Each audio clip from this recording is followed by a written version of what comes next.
राम का धैर्य देखिए। राम का धैर्य विष्णु का धैर्य नहीं है। मुझे क्षमा करें, भगवान है विष्णु, लेकिन वो तटस्थ धैर्य है। आराम से लेटे हुए हैं क्षीर सागर में, शैया बना के प्रेम पूर्वक। माता लक्ष्मी पैर दबा रही है, ऊपर शेष नाम का फन है। देख रहे हैं दुनिया में चल क्या रहा है, मूर्ख कर क्या रहे हैं, ये हो क्या नाटक रहा है।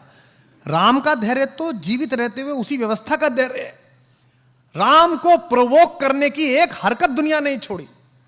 पुत्र के रूप में सोचिए वो लड़का कैसा होगा, वो व्यक्ति कैसा होगा जिसका राज्याभिषेक होना जा रहा है और एक साइड में पता चला कि वन चलो कपड़े उतारो, अब ये वलकल पहनो, पत्नी को लो और निकलो। कितना कठिन समय। लेकिन राम राज्याभिषेक होगा, मैं राजा बनूंगा, इस पर प्रसन्न नहीं है, और मुझे वनवास मिल गया, इस पर दुखी नहीं है। यही राम होना, यही राम होना है। लोग समझते हैं जंगल में पोस्टिंग, लोग समझते हैं कोने में पोस्टिंग, लोग समझते हैं वहां काम करना है तो कैसे काम होगा, मेरे लिए तो पनिशमेंट हो गया। यही अवसर है जो आपको ईश्वर दे रहा है। दशरथ के पुत्र राम जब तक अयोध्या में रहे युवराज राम कहलाए, श्री राम कहलाए, और जब जंगल जाकर लौटे तो मर्यादा पुरुषोत्तम भगवान राम कहलाए। इस पूरी यात्रा ने उन्हें भगवान बनाया, इस धैर्य ने उन्हें भगवान बनाया, और अद्भुत धैर्य है उनके पास।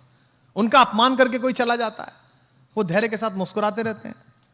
उनकी पत्नी का हरण हो जाता है, उसके बाद भी वो धैर्यपूर्वक पूरी व्यवस्था करते हैं। और एक बात सोचना आप सब लोग, राम, मैं अक्सर इस बात पर बहुत अंदर तक थ्रिल रहता हूं। राम अयोध्या से चले, उस समय का सबसे बड़ा खानदान था वो। हिंदुस्तान में जो कुछ भी बड़ा था उन्हीं क्या पैदा हुआ। इक्ष्वाकु, अज, रघु, दिलीप, पुररवा, ययाति, नहुष, दशरथ, सब बड़े आदमी उन्हीं क्या। भारत का नाम जिस पर रखा गया वे भी उन्हीं क्या पैदा हुए, भरत, सब उन्हीं क्या पैदा हुए। लेकिन उसके बाद भी जब राम एक वलकल पहनकर चले तो रास्ते भर में राजाओं को भी तो पता चला होगा कि भाई दशरथ का लड़का जा रहा है, वो भी तो मिलने आना चाहते होंगे। राम उनसे सहायता भी ले सकते थे।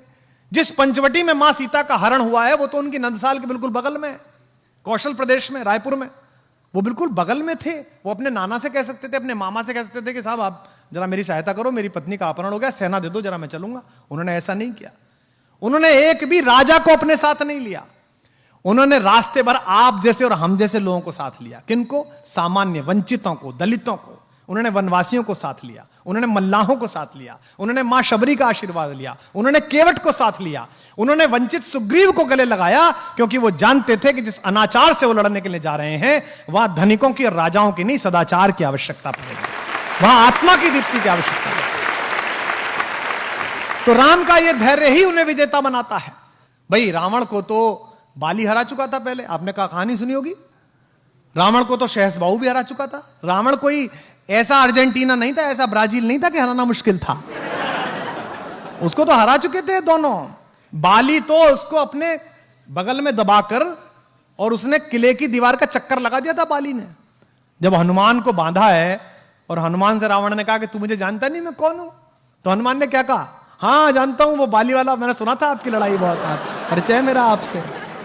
हनुमान ने क्यों कहा? ताकि उसका कॉन्फिडेंस लूज हो।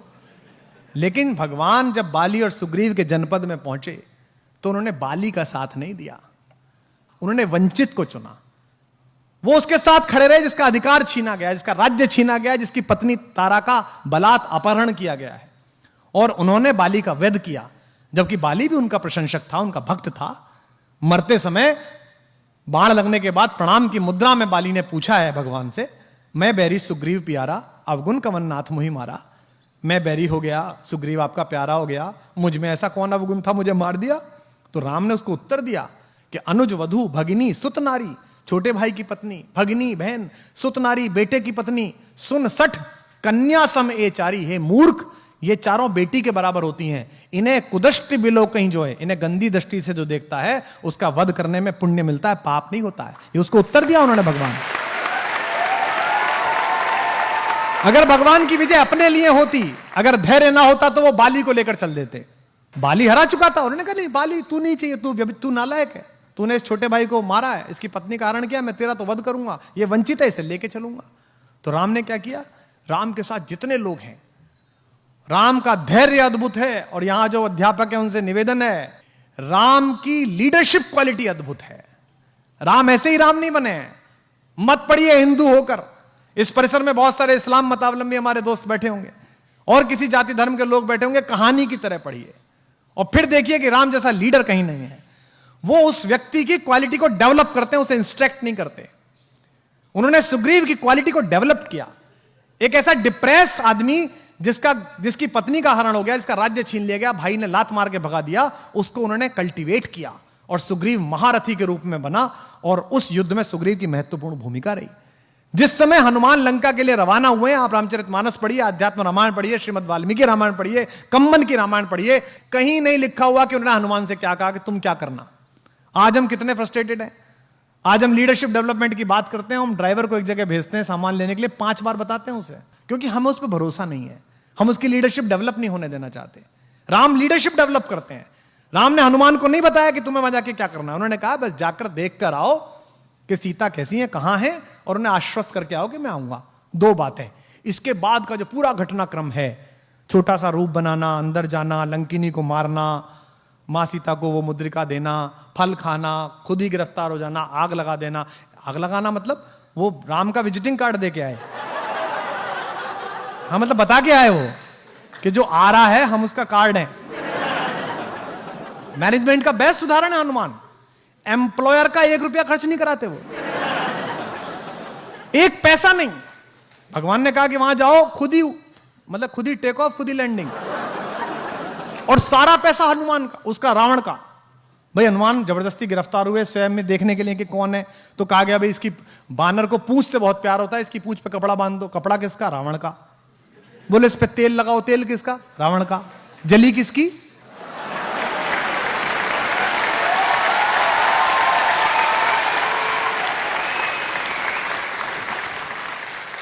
बेस्ट एम्प्लॉय, सर्वश्रेष्ठ व्यक्ति, कोई ना नुकर नहीं।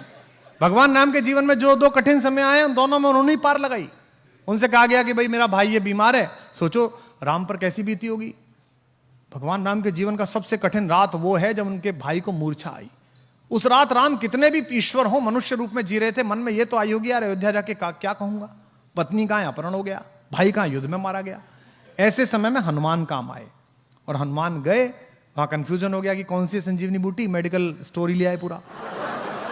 बोले भाई इसमें से देख लो कौन सी है। तो 2 बातें हुई, पहली हुई जिज्ञासा, दूसरी हुई धैर्य, तीसरी हुई आपको क्राफ्ट करने वाले लोगों में कि आप लीडरशिप डेवलप करें, आपके अंदर नेतृत्व की क्षमता डेवलप हो। और नेतृत्व की क्षमता का शिक्षा से कोई मतलब नहीं है।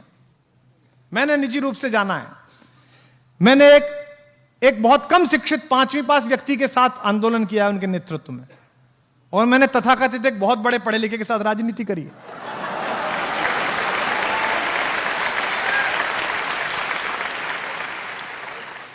नेतृत्व क्षमता का पढ़ाई लिखाई से कोई मतलब नहीं है। नेतृत्व क्षमता पैदा करना आपकी आत्मा की शुचिता पर निर्भर है। आपको जब यह लगता है, राम को भी तो लग सकता होगा कि यार हनुमान में इतना तेज है, कहीं यही ना राजा ना बन जाए, कहीं इसकी आरती ज्यादा ना होने लगे। और हमारे यहाँ तो मराठी में एक कथा भी आती है, प्रथम नागरिक मराठी भाषी हैं, तो मैंने एक लोकगीत में कथा सुनी वहाँ कि भाई जब नल और नील पत्थर तैरा थे राम लिख कर, तो भगवान राम अकेले बैठे थे, उन्होंने सोचा कि यार मैं भी तैरा दूं, तो उन्होंने एक पत्थर को उठाया और छोड़ा उस पर, तो वो डूब गया। तो उन्हें लगा यार आसपास कोई देख नहीं ले कि हमारे नाम पे काम चल रहा है, और हमारा खुद का ही नहीं तैरा। तो उनके मुंह पर एक बड़ी लज्जा की, संकोच की रेखा आई। तो उन्होंने नल नील की तरफ देखा, तो नल ने कहा कि प्रभु आप छोड़ दीजिए, हम बना लेंगे आप। तो उन्होंने कहा चलिए मैं नहीं बनाता, पर तुम्हारा कैसे तैर रहा है, मेरा क्यों नहीं तैर रहा। उन्होंने कहा हमने पत्थर पर राम लिखा, ये अमर नाम है, ये भवसागर को पार करने वाला नाम है। आपने पत्थर को छोड़ दिया, जिस पत्थर को स्वयं राम ने त्याग दिया उसे कौन उबारने वाला है भाई।